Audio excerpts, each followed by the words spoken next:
আসসালামু আলাইকুম ওয়া রাহমাতুল্লাহি ওয়া বারাকাতুহু। আগামী 15 তারিখে তোমাদের যে অ্যাডমিশন টেস্টটি হতে চলেছে, অনেকেই এই পরীক্ষার সিলেবাস তোমরা জানো না। একাদশ শ্রেণীতে বিজ্ঞান বিভাগ ভর্তির নির্দেশিকা এটি তোমাদের ছোট্ট করে জানাচ্ছি। অন্তত তোমরা মানসিকভাবে প্রস্তুতি নিতে পারবে। তোমরা আগামী 15 তারিখে যারা যারা ফর্ম ফিল আপ করনি বা এই বিষয়গুলো জানো না, তাদের জন্য এটি আপলোড করলাম। তো চলো দেখে নিই তোমাদের সিলেবাসে কী কী থাকছে। বিজ্ঞান বিভাগের জন্য পরীক্ষা গ্রহণ করা হবে 15 তারিখে 2026 রবিবার।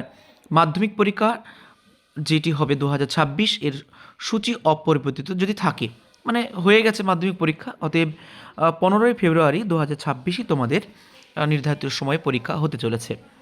পরীক্ষার বিষয় হবে ইংরেজিতে থাকবে 20 নাম্বার, গণিতে থাকবে 40 নাম্বার, ভৌত বিজ্ঞানে থাকবে 60 নাম্বার, জীবনবিজ্ঞানে থাকবে 30 নাম্বার। পূর্ণমান হবে 150 নাম্বার।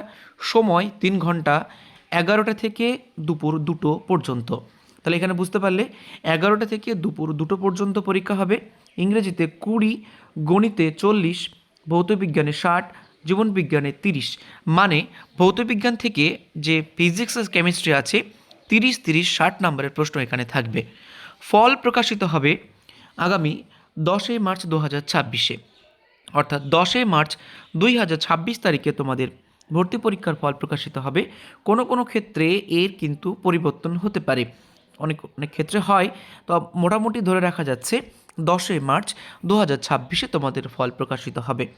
ফল জানা যাবে www.alaminmission.org অফিসিয়াল ওয়েবসাইট থেকে, এবং সকল পরীক্ষার্থীদের ক্ষেত্রে আবেদনপত্র উল্লেখিত মোবাইল নাম্বার SMS হোয়াটসঅ্যাপ মারফতও জানানো হবে। অর্থাৎ যারা পাস করবে বা ফেল করবে, তোমাদের অটোমেটিক একটি লিঙ্ক চলে যাবে, তোমাদের এনরোলমেন্ট নাম্বার এন্ট্রি করে তোমরা কিন্তু তোমাদের রেজাল্টটি জানতে পারবে।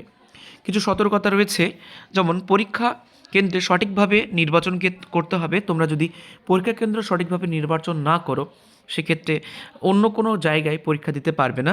অ্যাডমিট কার্ডে উল্লেখিত পরীক্ষা কেন্দ্রে তোমাদের পরীক্ষা দিতে হবে। আবেদনপত্র রসিদ দেখিয়ে কেউ কিন্তু পরীক্ষায় বসতে পারবে না। অরিজিনাল অ্যাডমিট কার্ড অবশ্যই লাগবে, এবং অ্যাডমিট কার্ডে উল্লেখিত পরীক্ষার্থীকে প্রয়োজনীয় নির্দেশিকা কিন্তু মেনে চলতে হবে। তো এই ছিল আগামী 15 তারিখে পরীক্ষার প্রয়োজনীয় ডেট, এবং রয়েছে পরীক্ষার সূচি এবং সিলেবাস। আশা করি পরীক্ষা ভালো হবে। তোমাদের আরও কিছু যদি জানার থাকে কমেন্ট করবে, আমি উত্তর দেওয়ার চেষ্টা করব ইনশাআল্লাহ। তো এই ছিল আজকের ভিডিও। ধন্যবাদ।